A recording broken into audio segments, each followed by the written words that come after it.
I'm Strongman at Theron Ramacharaka.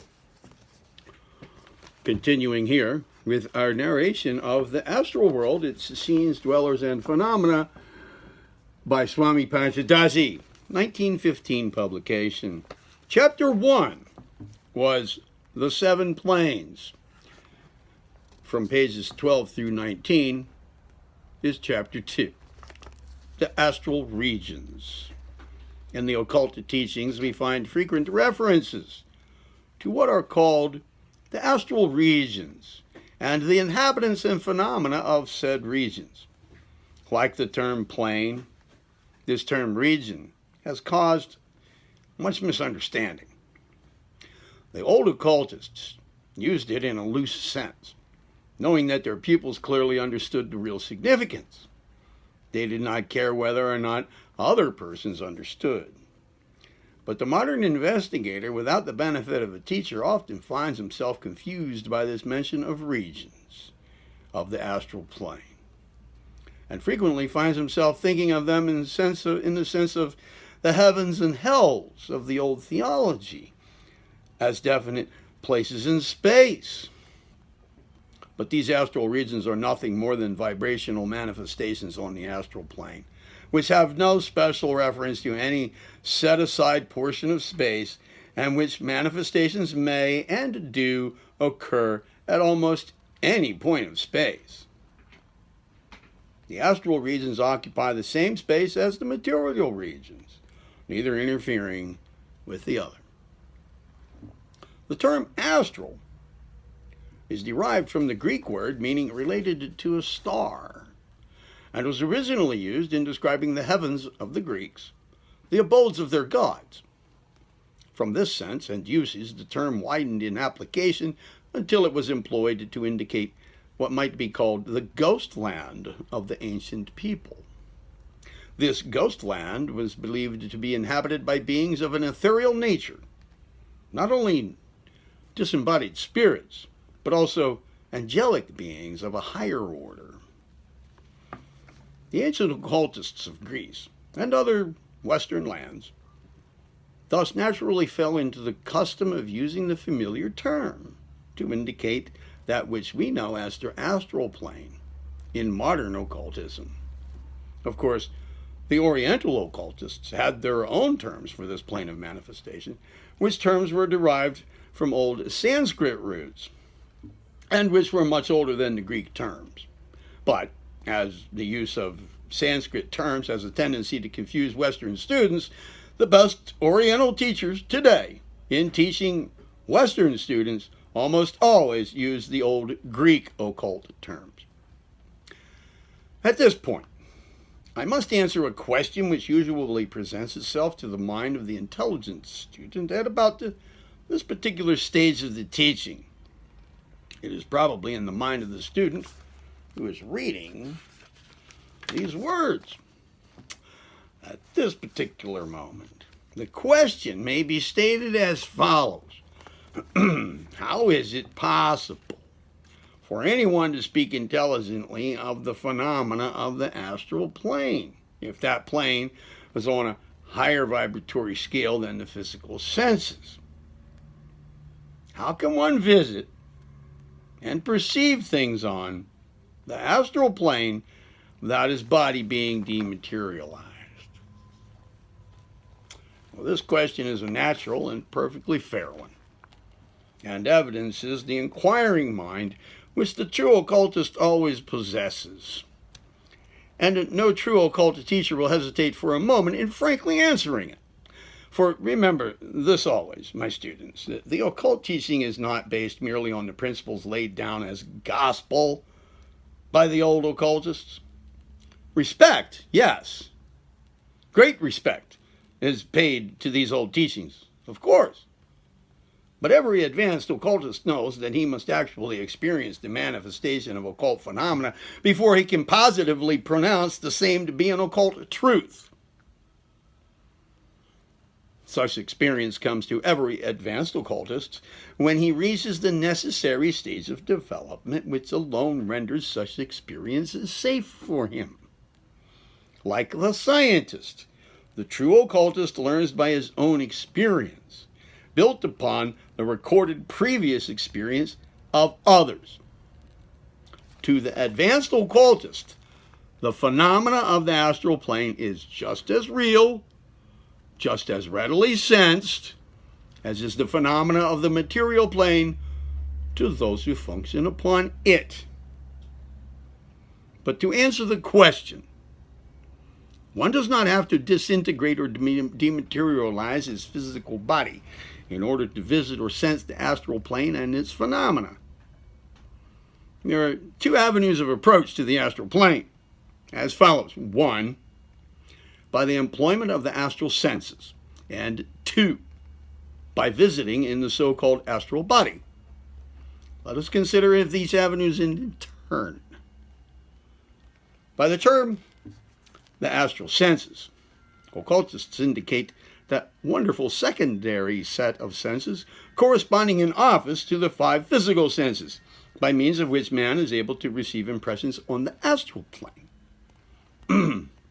Each of the physical senses of man has its astral counterpart, which functions on the astral plane, just as the physical senses do upon the material plane.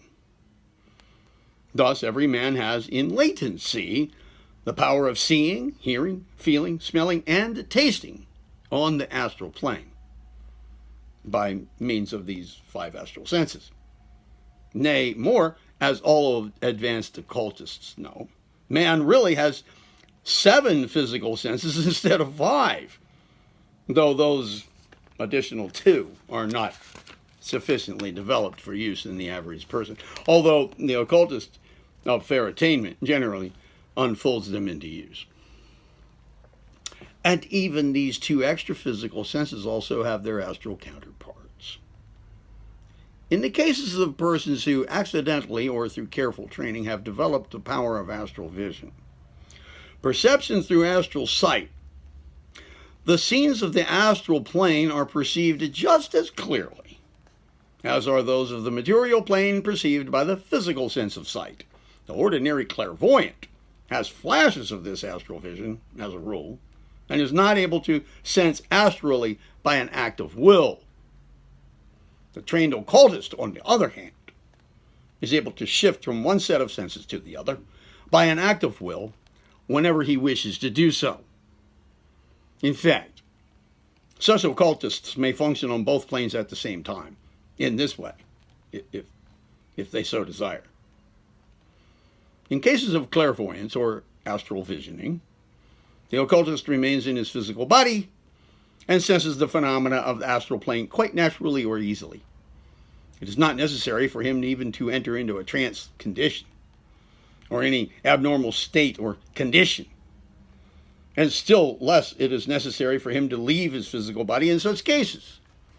In the instance of a higher form of clairvoyance, he may even sense events both on the physical plane as well as on the astral plane at a distance, though, strictly speaking, this belongs to a somewhat different order of occult phenomena. To vision astrally, the occultist has merely to shift his sensory mechanism, just as the operator on the typewriter shifts from the small letter type to the capitals by a shift key. This, then, is the simplest and most common way of occult sensing on the astral plane. It is possible to many to whom the second method is impossible. The second avenue of approach to the physical plane is that in which the individual leaves his physical body and actually travels on the astral plane in his astral body. The astral body is composed of an ethereal substance of a very high degree of vibration. It is not mere matter, and yet it is not mere force. It is composed of astral substance, which resembles very fine matter, but which is far more tenuous than anything that is known as matter. Ordinarily, the astral body can be sensed only by means of the astral vision. But under certain other circumstances or conditions, it takes on the semblance of a vapory form of matter and is perceptible to the ordinary physical senses as a ghost or apparition, even when the person is in physical life. The astral body is an exact counterpart of the physical body, but survives the latter by a number of years. It is not immortal, however. It is not immortal, and finally disintegrates and is resolved into its original elements, just as is the physical body. The advanced occultist, in his astral body, is able to leave his physical body, which remains in a state of sleep or trance, and to visit at will on the astral plane, even at points in space far removed from his physical body. He, however, is always connected with the physical body by a thin, cobweb-like filament of ethereal substance, which extends or contracts as he travels away from or toward the sleeping physical body. If this filament is broken by an accident on the astral plane, his physical body dies and he is never able to return to it. Such accidents are rare, but occult history has records showing their occasional occurrence. Many persons are able to travel in the astral body during ordinary sleep, but usually have no recollection of the same upon reawakening. The occultist, on the other hand, travels consciously and with a purpose, and always is wide awake on such journeys. He is as much at home on the astral plane as on the physical one.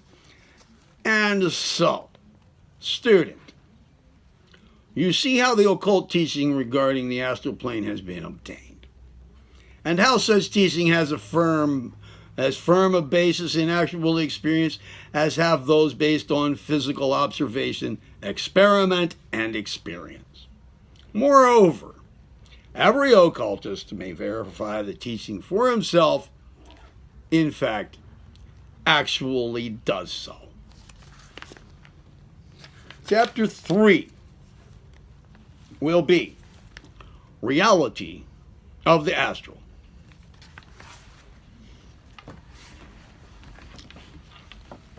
I'm Strongman at Theron, Ramacharaka. Be well.